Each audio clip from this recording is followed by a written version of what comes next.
So finally got an MOT pass after what seemed like months. Had real bother finding somebody who was interested in welding the car. Remember I showed the pictures of where it needed welded in my last video, and you'll see a few pictures up the top corner of what it looks like now. And we passed with only one advisory, which was an oil leak, but not excessive. So one of the things we're going to do today is replace the rocker cover gasket, because that's one of the places that it's leaking from. What I also did was, and I've still got a few things left to get, was I was so fed up of garages not being interested in doing anything other than tyres and brake pads around here. Apart from the garage that welded it, obviously, thank you to them. I bought my own welder. In that box there, there is various welding accessories. I'm just building them up because it's quite expensive. I just need now to get the gas and some suitable metal to weld with in future. I also went up to see one of my friends last weekend in Forfar, and he was an excellent teacher. He showed me how to weld. Thankfully my welder, which is a Clark Pro MiG 90, which he recommended to me, came in time, so I was able to learn using my own equipment, which was fantastic. That thing there is the Tigra scuttle panel for the Corsa, which was sold last week. The Corsa is now gone after 11 years in favour of the Cavalier.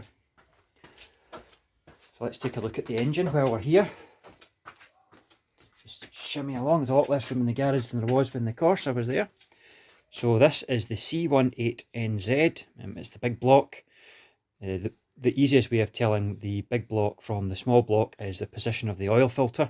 On the big block, it's behind the driver's side wheel, and on the small block, it sticks out horizontally there. So this is the big block.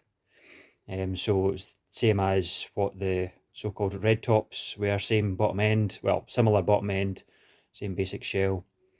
This is the C18NZ. This is single point injection. So here, so you've just got a single injector on the top here.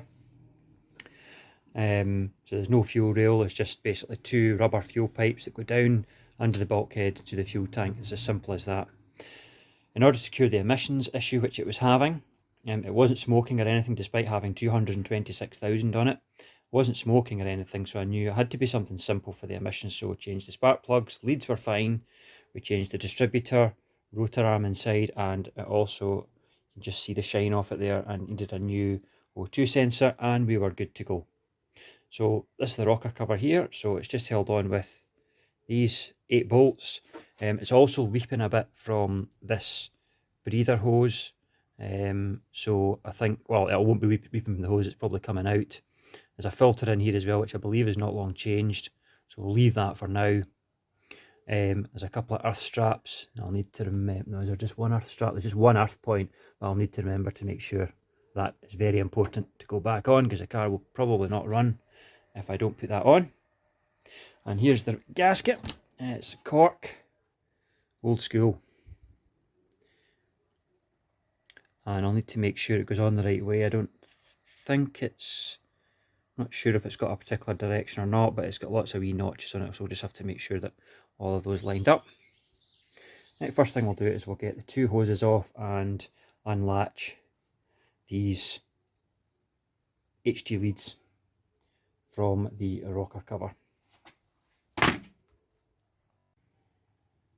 Right, so we've disconnected these breather hoses. I think this might need a new hose here because it's kind of leaking out from there. So just next we need to take off these 3 tabs and that earth strap, and then we should be good to go and lift the rocker cover off.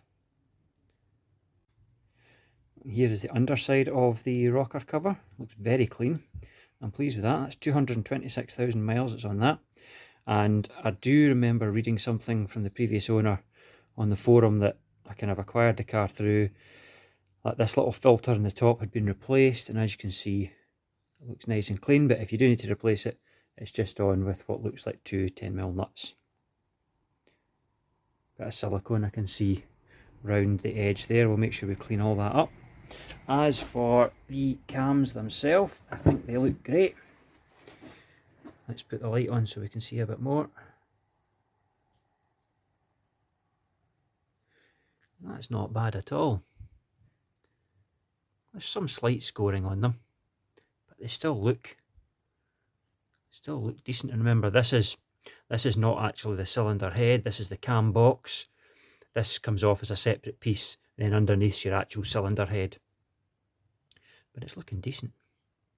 And you can see that gasket's probably past its best. I also think it's leaking at that end seal, because when I took the distributor off, there was a small amount of oil inside it, but it isn't affecting anything in terms of drivability, or it's not leaking a large amount of oil. So we'll just leave that. But look at that, that is really nice and clean. The car had oil changes every 5,000 miles with 15W40, previous owner. And I think that's what's made the engine last as long as it has. This is actually a 95 engine. The car's a 93, but this is a 95 engine. Because the engine that was in the car when he bought it had no oil pressure. So that's why the odometer says 206,000, but the engine's actually got more than that on it. Anyway, it's looking all right. The changeover year for some modifications to this engine was 93, so that's good. This is a 95, so there's absolutely no doubt what parts I'm buying for it, because I'm going to be doing the timing belt. That's on order. The later C18NZs had an automatic tensioner, whereas the old ones it was just off the water pump was your tensioner.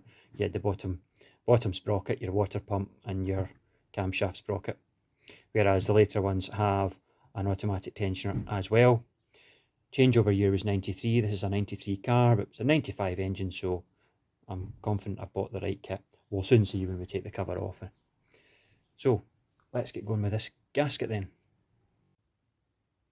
Right, that's the gasket mating face all cleaned up now. Let's get that gasket on. Well, the gasket lines up fine, but for some weird reason there's not holes drilled in those. Why on earth is that? Why would you not have bolt holes all the way around? Anyway, we'll get a drill bit and we'll just manually, between finger and thumb, just turn the drill bit and drill a hole in it. Obviously we'll not do that near the engine. Ah, they are there. They just needed punched through. We'll do that. That's good though, that it's definitely the right gasket. I was getting worried there. So this breather pipe here that was leaking, what I did was I just cut the end off it because there was a wee nick in it somewhere. Let's see. Somewhere. Aye, there. Just there. I don't know how far down that goes, but I think it's kind of perished. You can see that there. So there's enough slack in it. There's enough length in it, I should say. So I just cut the end off it, and that should still be able to. Now you can see there. That's a much tighter fit on that, as you can see. So hopefully that should stop that leaking. We'll take it back off and put the Jubilee clips back on it.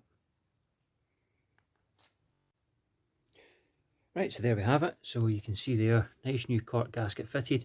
These don't need to be tight. They were barely finger tight when I took them off, but they're only small. You don't want to strip them in the head. Plus, you don't want, I suppose you don't want to over compress this gasket either. So they are literally just nipped up and no more. So the only thing I did was I broke one of these and taking the HT leads and clipping them. So I'm going to look in my box of spares, see if I've got one. If I don't, I'll just loosely wrap a cable tie around it, but I've got a few boxes of Cavalier spares. Let's have a look. And there we have it. It even has the bracket attached to it. So there's the bit that broke off. From there, as you can see, that is exactly the right one. So we'll go and bosh that on and get those HT leads back where they should be.